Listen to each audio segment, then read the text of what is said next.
Hello, my name's Lottie. I'm a physiotherapist. I specialise in equine and rider physiotherapy, and I also teach rider Pilates and biomechanics.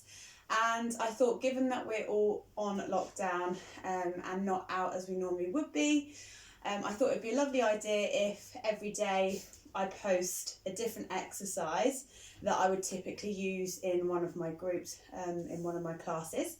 I have my lovely sister here who's acting as the volunteer for me. I'm in isolation with her, so don't worry, we're being very responsible.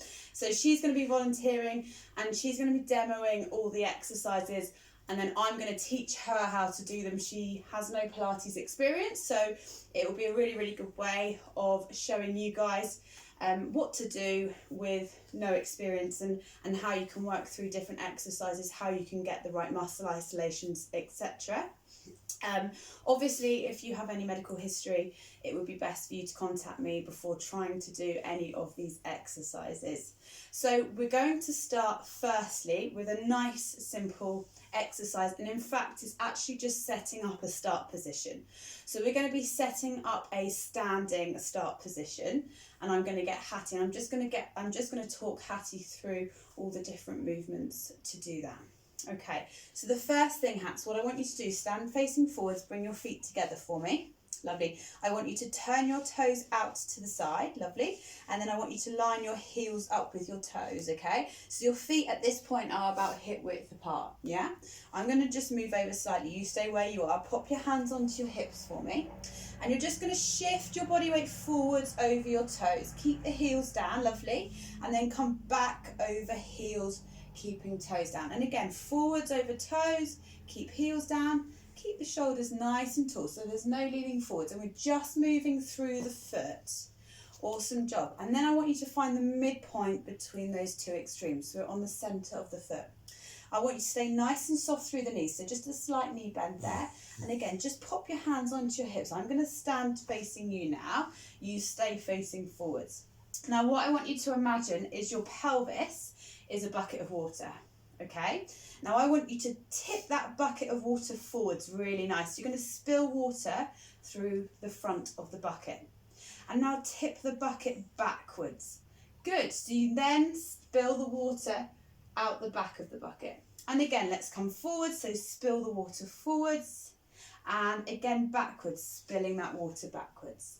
Now put one hand onto your ribcage, keep the other hand down on that pelvis, lovely. And again, spill the water forwards, good. And then backwards. And you're not moving the top hand, you're just moving this lower hand. So keep moving through that for me. Good, so only the lower hand is moving, so we only get lower back and pelvic movement. The ribcage and the upper back is going to stay nice and still. Now find the midpoint between those two extremes. Good, and that's what we call neutral spine, okay? So that's your kind of perfect spinal position. Awesome. Now bring your hands back down onto your hips. Now can you feel the bony part of the pelvis there? Lovely. Bring the fingers in an inch and down an inch, and it should feel a bit softer. Right, we're going to think about something called the pelvic floor. Okay, it's a muscle, it's like a hammock that runs from front to back passage underneath us, all right? And we're going to think of it as an elevator. What I want you to do is lift the elevator up towards your head, 3 floors out of 10. So you just feel a gentle squeeze underneath your fingers, all right? And that's the pelvic floor. Another thing we can imagine is we're wearing a low slung belt, and you just want to tighten the belt up a notch or two. Okay, and again, you just feel that gentle squeeze underneath your fingers. Really important for all Pilates exercises, so just keep reminding yourself of that. Good, lovely. Now, nice and soft through the ribs. If our ribs start to flare up towards the ceiling, we need to slide that rib cage down to the hips. Now, imagine you have a spring between your rib cage and your pelvis, and you want to just tighten that spring up really nice. Good. But as we do that, we want to bring shoulders back and down. So this is where we're starting to separate different parts of our body, okay? So I want you to lengthen those collarbones. So smile through your collarbones, lovely. And just bring shoulder blades down towards your back pocket. So imagine we're going to slide shoulder blades into the back pockets. Really nice. And the one last thing, Hats, I want you to imagine you've got a helium balloon pulling your head all the way up towards the ceiling. So lengthen through your neck. Lovely. So this is our start position for all standing exercises. So we've got legs in good position, neutral spine, so a nice pelvic position. I've asked Hattie to engage her pelvic floor, okay, so then we can start to get the muscle recruitments that we want. And we're also thinking of that lovely upper body position, shoulders back and down, and a really, really nice lengthened neck there.